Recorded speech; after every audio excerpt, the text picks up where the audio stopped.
Sempre que eu interajo com pessoas do mercado tradicional, e elas falam, cara, eu tenho uma tecnologia, eu estou criando uma startup, eu estou investindo em uma startup, eu recorrentemente vejo as pessoas cometendo exatamente os mesmos erros que eu cometi várias e várias vezes. Porque existe uma questão, que é o princípio de tudo, que é a mentalidade de uma startup é diferente da mentalidade de uma empresa tradicional. Isso vocês precisam ter bem claro. A forma como a gente pensa tudo em uma startup é diferente de um negócio tradicional. De ponta a ponta. E se você não entender essa mentalidade, você vai investir numa startup, você vai criar uma startup, ou vai apoiar com a mentalidade errada. E ao invés de ajudar, você vai quebrar ela. Vamos começar com o princípio, o aprendizado, que ele é meio base para os demais.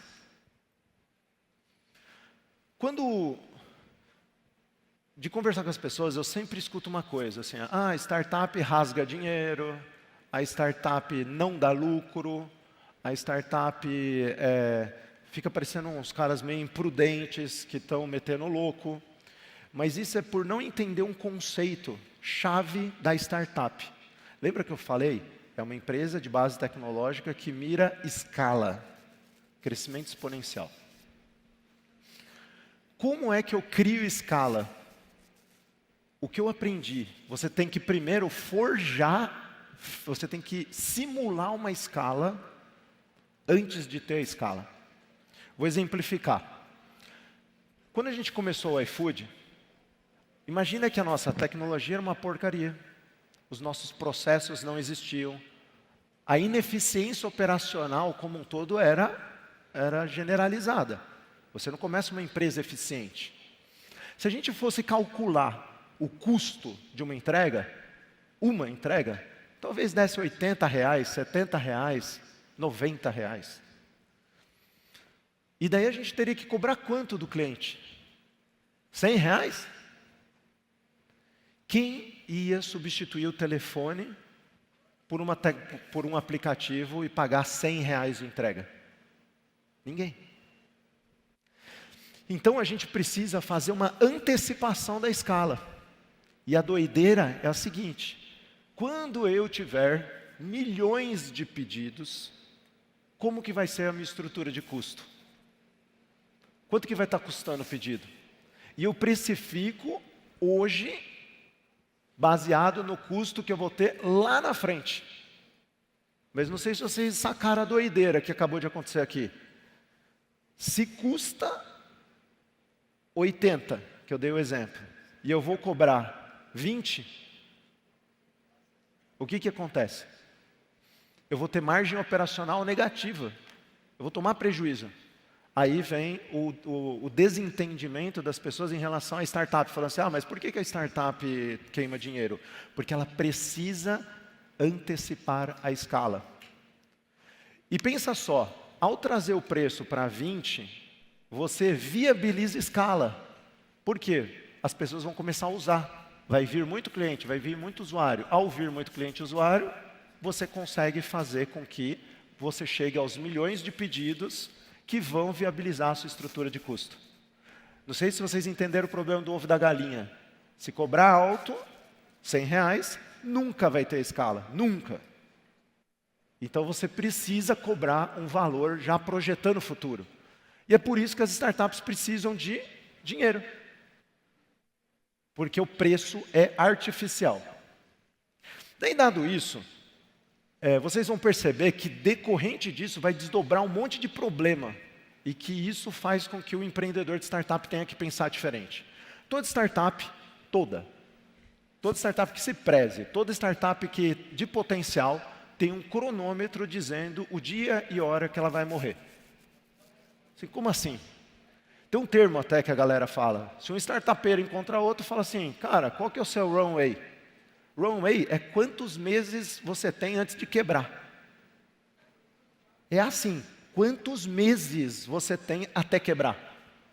Daí o cara fala, tem o runway de 12 meses. Pô, esse cara está confortável. Esse cara está na sombra. Daí você vai falar com uma startup, eu tenho 3 meses de caixa. Isso daqui muda tudo, porque o senso de velocidade muda completamente, se você tem de hora para morrer.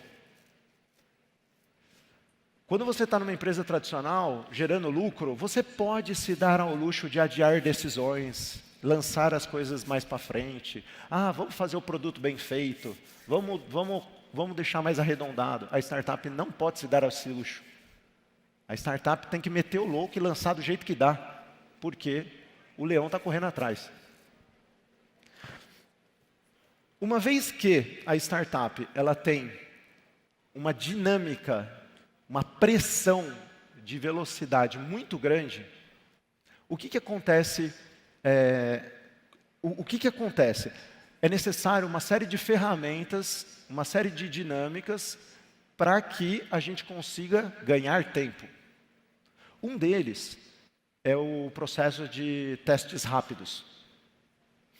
Não tem como. Eu cheguei entre o iFood, quando eu saí do iFood, comecei o Gringo, nesse meio tempo, eu cheguei a fazer consultoria para algumas grandes empresas, porque eu queria entender como a grande empresa funcionava e pensava. E vou te falar, os caras falam, vamos lançar um projeto pensando num horizonte de anos. Isso não existe numa startup. Você está pensando no amanhã. E uma vez que você tem que se desdobrar rapidamente, você usa de metodologias ágeis para que consiga fazer testes muito rápidos. E sempre envolvendo o usuário no centro. Eu vou exemplificar aqui para vocês entenderem. O Gringo, a gente estava com 100 milhões em caixa de um investimento que a gente recebeu. E a gente precisava lançar um produto novo, que seria um produto de seguro. O primeiro ímpeto das pessoas, normal, é pensar nas telas. Vamos pensar na jornada do usuário, quais são as telas. Mas antes disso, vem conversar com os usuários. E daí como que a gente lançava? Bota um botão dentro do aplicativo, falando, quer seguro? Clique aqui. Clicava, caía no WhatsApp. E esse WhatsApp fazia com que ele conversasse com o nosso time, e o nosso time podia aprender sobre a necessidade do usuário. E por que isso? Uma vez que o tempo é escasso, e o recurso financeiro também, o que você tem que fazer? Ser mais assertivo. Você não tem tantos tiros para dar. Se você errar o tiro, você pode ficar pelo caminho. Então, conversar com o usuário, que deveria ser óbvio para todas as empresas, no caso de uma startup, ela é 2 vezes mais importante, 10 vezes mais importante. Porque se eu errar a direção, eu quebro. Então, as startups elas criaram muitas metodologias que depois as grandes empresas também começaram a usar para testar rapidamente suas ideias.